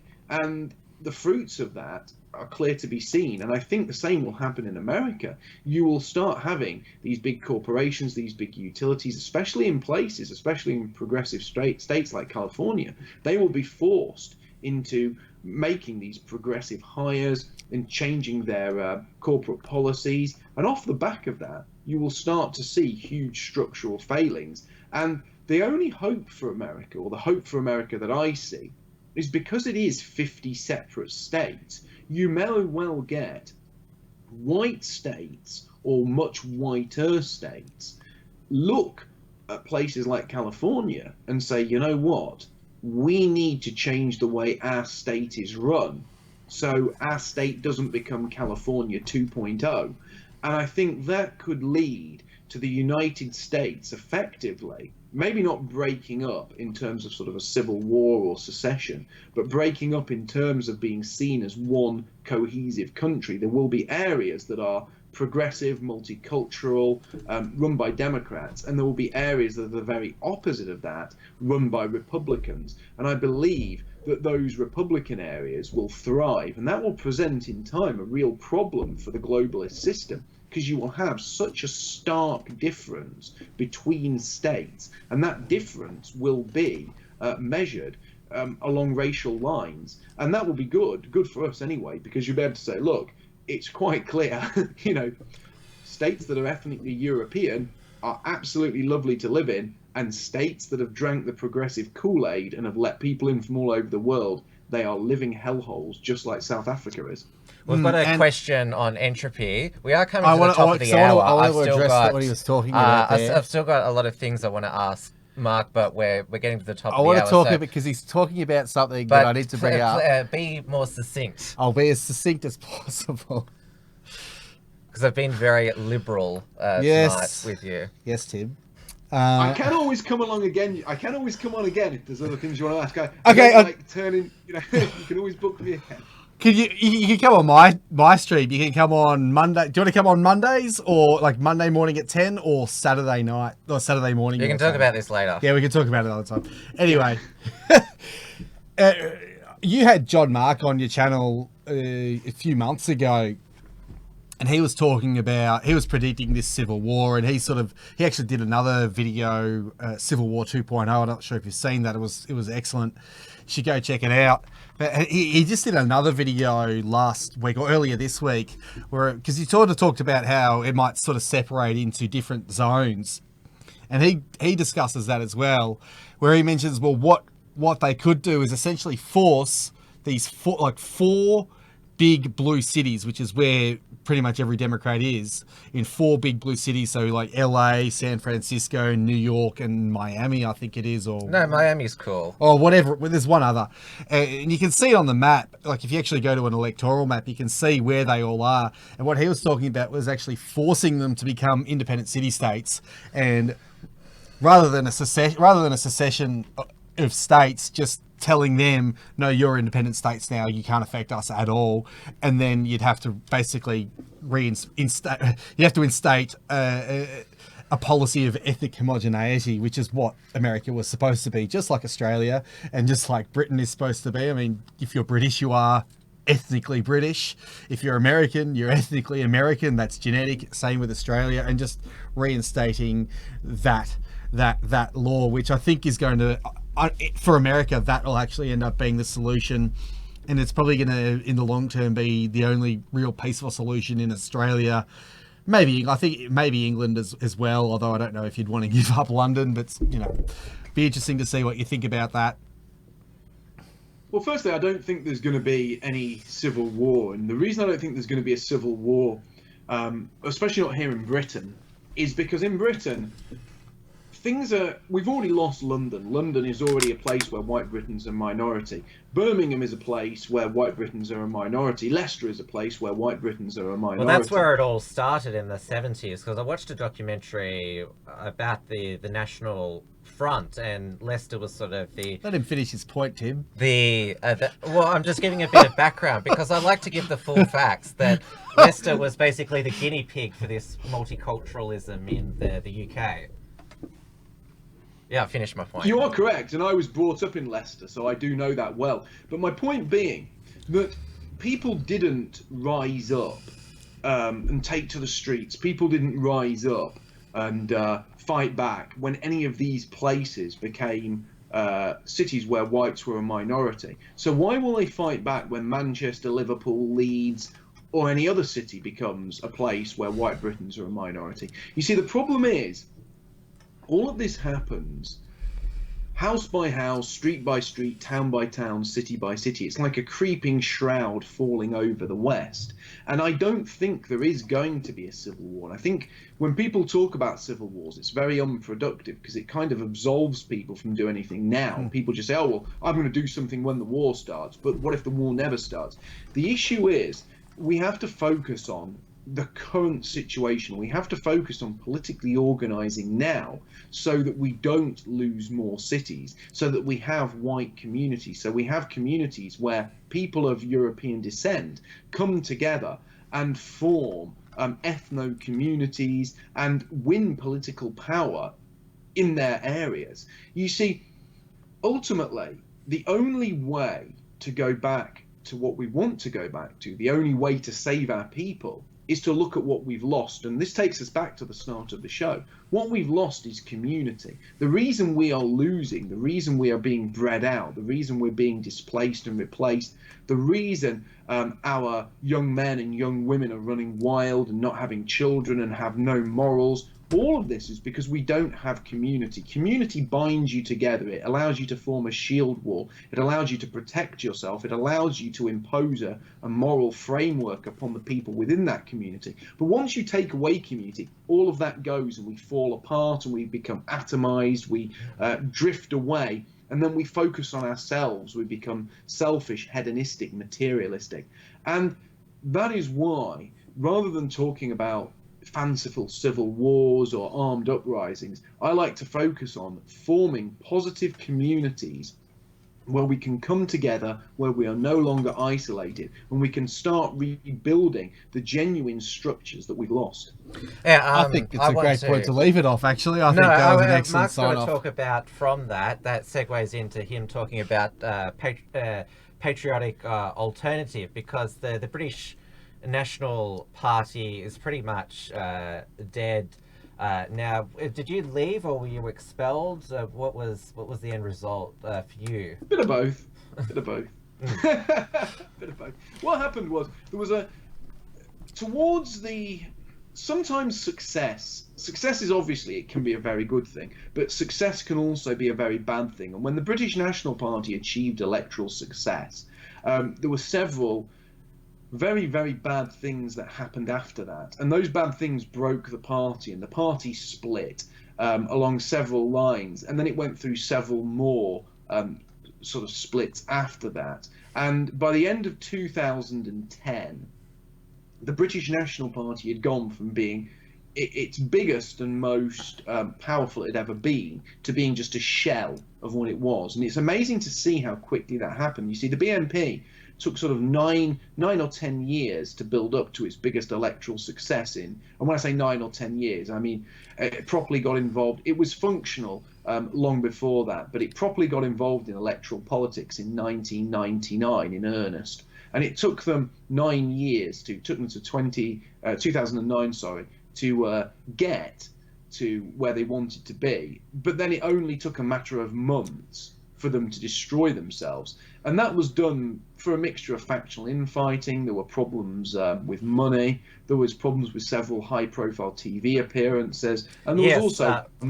I watched Nick Griffin on Question Time, which is the British version of Q&A, and I've heard you talk about this before, the fact that Nick Griffin, he's basically on the defensive the whole time, saying, no, I'm not an extremist, and all the panelists are going, no, you did say that, it's on YouTube, and like he's basically trying to counter, he's being hit from all angles, and he doesn't know how to handle it. Yeah, the thing is, when you go on TV or when you do a debate, you have to own who you are. Exactly. You have to own the things you've done. And you can't squirm or try to please your enemy. Because the minute you start trying to squirm and please your enemy knows that they're doing the right thing. So they keep pushing those buttons and prodding you with that particular stick in that particular squishy place. And you just squirm and gurn and giggle even more. And it gets worse and worse. Exactly. Now, I've done some things that you could probably say, well, Mark, you know, is it true that you dated this 6 foot tall giraffe-esque woman with a giant symbol tattooed on her chest? And I'd just say, well, yeah, of course it is. There's pictures of it. It's obvious. I don't have a tattoo like that. I don't have any tattoos, but she did, you know. And one of my weaknesses, you know, was dating insane hot women. You know, that's the truth of the matter. But you have to own that. You can't say, no, that's not the case. And then they bring up the picture of it on the screen, because then you lose. You know, and if in the past you have done things like he had denied the Holocaust, he had published magazines which had articles in them that were supportive of a certain historical German regime, if you've done all of those things, you have to be prepared to go on that TV show and own them and justify them. You can't go on the TV show and say, oh, I never did that. And they go, well, you did. Here's the proof. And then you're like, oh, well, I wish I hadn't done those things. And then by this time, the audience is all laughing. You're pulling a silly face and you look like you're wetting your pants. The panel have sensed blood in the water, so it becomes a feeding frenzy. Because one thing you've got to remember, you're not going on these shows to please the panel. No. You're not going on these shows to please the hand-picked audience. You're not going on these shows to please the press, who will pull it apart and pick it apart the next morning. You're going on that show to please, firstly, your own supporters, your own voters, and the people who are invested in you. And secondly, you're on that show to show anyone who's on the fence or might support you that you are a leader, that you have that strength to power through, that you can stand up in the face of adversity. And Nick Griffin did many good things, but that show was probably the largest single incident of a party just being wrecked over one interview. That one single interview did more damage to the British National Party than anything. And you can see the BNP was on this upward trend. Then it hit that show, and all of a sudden, and it was kind of crash and burn. And unfortunately, that's a lesson for us all. And I think what I would say to people who want to go and participate in these debates, and this is something Nick Griffin didn't do before the debate. He was very, very cocksure, very convinced that he could do no wrong. If you're going to go and do a debate on live TV, and it's going to be a make or break moment for you or your party, for God's sake, go the weekend before to a hotel with 5 or 6 of your closest friends and confidants, and have that weekend to be a weekend of hell, a weekend where your friends fire the hardest questions at you, say the meanest things, shout abuse at you, make fun of you, until you can walk out of that hotel and answer even the toughest, most hostile question. Because if you can do that, when you go on the show, when you're in front of that panel, you'll be able to answer anything, and that is the way to do it. Before we finish, You're still got to talk about Patriotic Alternative. I love what you said there, how you've just got to own what you've said. You just got to just own it. Don't ever lie. Like, you're allowed to be wrong, but you just can't lie. Now, I want to tell you just a story. I don't know what you've got here. It'll be quick, I promise. We have the Executive Council of Australian Blues here in Australia, and every year they do a report on all the mean things that have been said about this certain group, and I actually featured prominently in this report. I got 2 whole pages to myself. My friend Ryan actually got 3, so I was a little bit disappointed. But what you were saying there, it really made me think, well, yeah, you've got to own it, because if I was ever confronted with that, I'd just go back and say, well, you know what? I'm a devout Christian, and if you look in 1 Thessalonians 2, it's very, very clear about what they have to say about this group, contrary to all humanity. And you just own it like that. And when you're honest about what you've said, then, and what you believe, and you're congruent in what you believe, then it doesn't matter what the audience or what the media say, because the audience in the live audience anyway, because the people who see that they're going to resonate with that, because they know you're not lying. They know you're being honest about what you believe. And if you're telling the truth, then they're going to respect that anyway. And like you said, they'll see you as a leader, no matter how offensive or whatever they might have been brainwashed into believing what you said is. Yeah, it's certainly better to come over, as honest, but somebody that people don't agree with, than it's to come over as sort of a slimy liar, as a snake oil salesman, as the guy that will say whatever he needs to say at that given time to please the audience. And I think that ultimately, the vast majority of people, how many cookies could you bake if you only had limited ovens? I mean, I don't know, but I'm pretty sure it wouldn't be 6 million. That's such a silly analogy. That's my honest opinion. And at that point, we're done. Well, you wanted to ask about Patriotic Review. Yeah. And then, you interrupted in that time. Yeah, I wanted to tell my story. In terms of Patriotic Weekly Review, I think it's fantastic what you're doing with that. I hope you can bring it over to Australia. We need a movement just like that over here, because we don't have any nationalist representation. We sort of had one party last election, but it was a kind of a Fraser Anning's Conservative National Party, but we don't know what's going to happen. Fill Mark in with the detail when you talk about these things. Don't just talk about in general things. Well, my point was that I think that Patriotic Weekly Review is the Patriotic Alternative is something that would succeed here as well. That's my point. Well, let's let Mark talk about it. Okay. Well, basically, we just wanted a nationalist party, but one that was going to be different. And when I say different, nationalist parties tend to be, or tend to make several mistakes. They either tend to sort of cook on everything, but allow anyone in. So they cook to Israel, they cook to the LGBT lobby, they, cook on issues of immigration and ethnicity, and they never really say what they mean. But at the same time, they let anyone join. So you can have these nationalist parties that have given up every little bit of ground that they should have stood on. But at the same time, they let hooligans join. They have these public meetings that are embarrassing. So I looked at this and thought, you know what? Why don't we reverse this? Why don't we say exactly what we mean? Why don't we stick to our guns on policy, but instead of letting just any old person turn up, have a dress code, have a code of conduct with how to deal with each other. We have top tier people coming along So we are going to stick to our guns. We're not going to cuck on the important issues. But at the same time, we are going to be the smartest, the best dressed, and the most presentable and above board and well marketed nationalist group to ever exist. And we've only been going a few months, but we've already had sold out conferences. We've had large events up and down the country. We've made a documentary, and we've got some amazing things planned for next year. And we're building a network all over the UK, a community that people of all ages, in fact, nationalists of all ages want to be part of, where people will be free to speak their mind, where people can be open, they can be honest, they don't have to cook on issues. But the people are going to be top tier people. This isn't going to be a hooligan party. It's not going to be a street movement where people, turn up drunk and carry on in the street.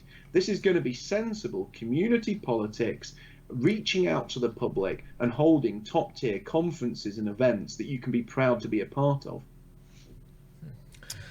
That sounds fantastic. Yeah. And it sounds like something that, again, would really work in Australia. I'm not sure what kind of resources it requires to set up over here, but I think that it's the fact that you have maximum optics, perfect optics, if you ask me, because I saw some of the speeches that you did, and all the speakers were well dressed and well spoken, and maybe that was the Scanza Forum I'm thinking of, but I did see one or two speeches. No, we had our own conference called the Patriotic Alternative Conference that was in September this year. We had the golden one, Frody Midjord, Millennial Woes, myself, Laura Towler, Ed Dutton, and On the Offensive speak. It was a really, really top quality event in a beautiful venue, and we want to do more things like that, and we want it to be the kind of event people left there saying, I wish I'd brought my wife, I wish I'd brought my girlfriend. I didn't think I could bring my partner to events like this because I didn't know who would be there or how it would be. But we're giving people confidence to actually get involved with proper nationalist politics, when previously people were nervous, and people weren't nervous about getting involved because they were scared of what they were going to hear. People were nervous to get involved because they didn't want to come to an event that was going to be full of drunks or freaks or thugs or people that were antisocial, because that puts off people. And for too long, nationalism's had this really terrible association with the wrong type of people, and that's what we're trying to change. We're not going to sell out to please the media, but we are going to have a code of conduct so we attract better people, and whatever the media want to say about us, they can, but we're not going to start bending and going down on one knee like so many other groups do. I think that's actually the perfect way to do it, because again, you want to sell that message, and the message is a little bit outside the mainstream, but you still want to look presentable, and having a code of dress so that when people look at you, they think this is a respectable group of people, and having a code of conduct as well, so when they turn up, everyone's going to be on their best behaviour. The way I would look at it, I don't know what your code of conduct is because I haven't seen it, but we have the Melbourne Cricket Club in Australia, in Melbourne, where we are, and I think your Lords is the English comparison there. If you go on their website, you can see that they have a dress code, and then there's a code of conduct within the Melbourne Cricket Club itself. Now, it's not like the code of conduct is, you have to always wear a suit, and you have to, be, hello ma'am, hello sir, wear a hat, all that kind of stuff. It's just be polite, don't swear, don't be raucously drunk, and wear a collared shirt, wear non-torn pants, and wear shoes that are not runners or thongs. So basically shoes that you would go to work in and you'd be happy to work in. And that way, when you do that, when you present yourself like that, normies and people who are in the mainstream who might sympathize with your ideas, but they see nationalists on TV presented as the raucous drunks, they're going to want to come in, and that's how you can really build that community and a real movement from that. And I'll just share screen share the Patriotic Alternative website. So it's sort of a nice professional website. You can register. It's got an about section there. Oh. It's got basic act, and I'll also plug your book, the Fall of Western Man, and you've actually put or you've got a quote there from David Duke, who he in the United States has quite the checkered reputation. For example, Nick Fuentes doesn't want to talk about him, but you were okay with having that endorsement there. I work with David Duke. I really like him. I mean, I think Nick Fuentes is very much Nick Fuentes is one of these people that doesn't really understand how optics works. And what I mean by that is when you're very close to an issue or to a group or a group of people on the internet, you see all the differences. So he will see himself as very, very different to Dr. David Duke. He'll see himself as very, very different to Richard Spencer, very, very different to Mike Enoch. And, he could probably list all the differences between himself, Mike Enoch, David Duke, Richard Spencer, myself. And he'll be like, oh, all of us are completely different. There's so many differences. You couldn't even mix us up. But that's because you're so close. You're looking at the issue under a microscope. To the general public, he criticizes Israel. He criticizes Zionism. He's made jokes about the Holocaust. So the public probably see Mike Enoch, Richard Spencer, David Duke, and Nick Fuentes all pretty much in the same bubble. So by disavowing people like David Duke, he's not really understanding how this works. He's quite naive, to be honest, and I wish him all the best, and I do like a lot of the work he does. But once you start disavowing, the media starts salivating, because disavowals, once the media realizes they can get you to disavow, they'll be asking you to disavow forevermore. And there's only one sort of exception to my disavowal rule, and that is for people who endorse violence or engage in terrorism. Anyone that endorses violence or engages in terrorism, I want nothing to do with. But if people have an ideological point of view, I will have them on my show and I will discuss things with them.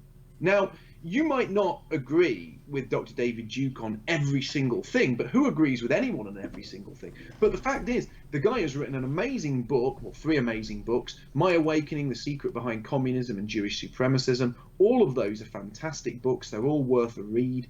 He produces top-tier commentary, and he has a lot of very interesting stuff to say. And he is the guy who originally started talking about the problem of Zionism and Zionist control in America. And I just think, I just think Nick Fuentes just shouldn't have disavowed him, and he has nothing to gain by that. Ultimately, the media are still going to call him an anti-Semite. They're still going to call him a racist, regardless of how many times. And called for him to be banned from YouTube and Twitter and everywhere else.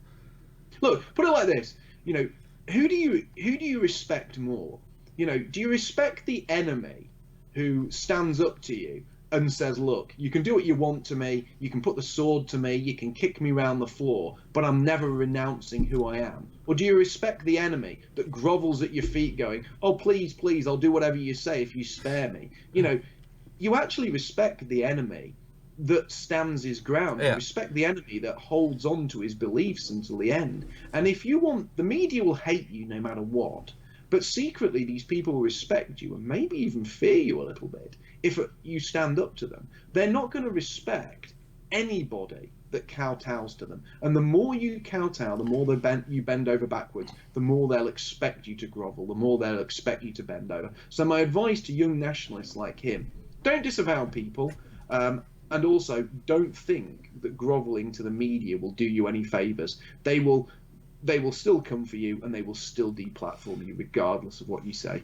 Any conservative or libertarian in Australia who says they're for free speech yet have stayed silent today, they don't stand for free speech. They're conservatives. They're worried about they're worried about their paycheck. They work for the Zion oligarchy. So if you're going to anyway. ignore today, then I don't want to hear you speak about free speech ever again. One thing you pointed on there, I think when it comes to picking leaders, I think you had actually some of the best advice I've ever heard, and that is don't pick leaders under 30. And when I saw Nick Fuentes come on the scene, I've watched some of this stuff, and I'm like, oh, that's pretty funny. He's entertaining. He's a TV host. He's a TV host. He's entertaining, but treating this guy, his kid, basically as some sort of leader or messiah. I said this on my show, like, it's silly, don't do that, because he's too young, he hasn't got the experience. As smart and as funny and as entertaining as he is, he's not old enough to be wise enough to be able to lead any kind of movement. And what you said yourself, I didn't hear about any disavowals or anything like that, and I think that's just silly. Why would you disavow anyone? Like, I mean, it's like coming out to me and saying, Matty, do you disavow Joseph Stalin? It's like, well, what? It's not me. It's like, why would I care? You never avowed Joseph Stalin. I never avowed Joseph Stalin. I've never spoken to him. Has Nick Fuentes ever spoken to this guy? Has he ever? I don't even know if he's spoken to him. And even if he has, just speaking to someone doesn't mean you agree with them, you avow with them, or anything like that. So I don't think, just if someone asks you, do you disavow this person, it's like, no, they're not me. I don't care what they say. Well, the thing with disavowals were always something that we used sparingly and in exceptional circumstances. So if you were working with somebody and you'd worked with them for 10 years, and then the guy got sort of drunk at the Christmas party and raped his secretary, you would obviously say, well, look, I'm not going to be working with him anymore. But now disavowal comes for anything. It comes for people that you've never spoken to, you've never worked with, you've never, had any correspondence to. But the media will jump up and be, well, do you disavow him? Well, what? I don't even know it. And I think that the other thing with young men is young men are very arrogant. They are generally quite self-centered, and they're quick to anger and quick to fall out with people. And the problem is with youth movements, especially youth movements run by young people, generally, put it like this. In the UK, we used to have something called the Scouting movement, which was a very good youth movement. But the Scouting movement was run by men. The boys didn't run their own movement because they couldn't be trusted to. Because young men fall out with each other, they jockey for position, they're not wise enough, they're always trying to prove who's the alpha, they engage in drama, and you tend to see these youth movements and youth commentators always end up involved in drama with other people. It's constant drama, constant bickering, constant mocking, and that isn't good. Seen plenty of that in my lifetime. I've just turned 30 myself. Well, if you're going to have big drama and stuff, you should at least have drama with someone who's actually an enemy, just because it's fun and entertaining. And so, I don't know. I always avoid drama with people on our own side. I don't really want to deal with it ever. If someone's like bickering with another person, I do everything I can to stay out of it. If someone says something that in public that I strongly disagree with and I feel like I need to call it out, then I might. But when it comes to, he said this and they said that, and did you hear what this person said, etc., etc., etc., which you do, like you said, you tend to get with the younger movements. It's just, I don't see it as being it's not productive at all. And this is why I'm sure you agree. Well, you do agree because you're the one who said it. And this is why you said you should only really pick leaders who are at least 30 years old, who have proven themselves to be mature enough to actually lead a movement. And even 30, I think in a lot of cases is going to be too young, but it is a good sort of benchmark to start at. And as I say, I don't want people to think I'm like coming down harshly on Nick Fuentes. He's done going to these meetings and showing up Charlie Kirk was excellent. But what I've also said about this is showing up, what they've basically done of the Groypers is they've sort of, they've turned up on Charlie Kirk's ship like a bunch of pirates. They've hijacked the ship, but then they've got no plan. And when you've hijacked the ship, you've either got to say, look, firstly, we're either going to throw Charlie Kirk and, the old crew off the boat, and we're going to sail the boat away and we're going to be the new captains, or we're burning the boat down and everyone who wants to come with us, jump into this boat here that we've got and we're going to sail off to somewhere better.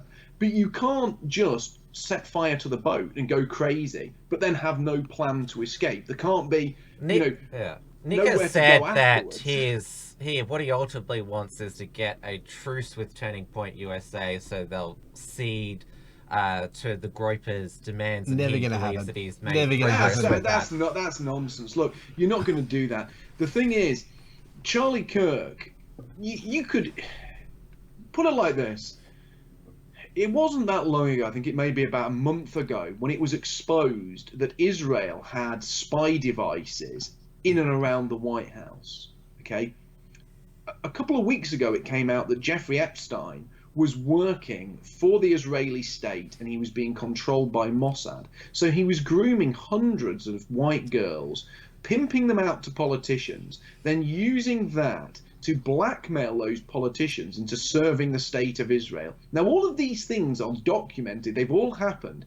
And Charlie Kirk, Donald Trump Jr., and all these other, Zion neocons, or whatever you want to call them, they are all still supporting Israel, and they're not even questioning anything. They're not even saying, look guys, look, now if they said, we're not going to stop supporting Israel, but we are going to censor them, we are going to say, well, come on guys, we've supported you, stop treating us like this. But they're not even saying that. They're just sat there smiling as they're getting whipped by their supposed greatest ally. Now, those sort of people are not going to change their minds. You're not going to get Charlie Kirk and Donald Trump Jr.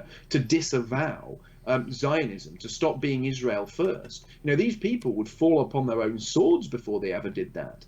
And once you see that, you realize there is only two options. You either capture their boat and chuck them overboard and sail off for better waters, or you burn their boat down whilst throwing life rafts to any good people who want to jump off and swim over to your boat and then sail off to better shores. You're not going to ever work with these people. You're not going to live in harmony and, sort of co-captain the ship to better waters. These people are diametrically opposed to you. They are bought and paid by the state of Israel. And if Nick Fuentes doesn't realize that, if he thinks that Charlie Kirk's going to come to some uneasy truce and start becoming an America firster, that's never going to happen.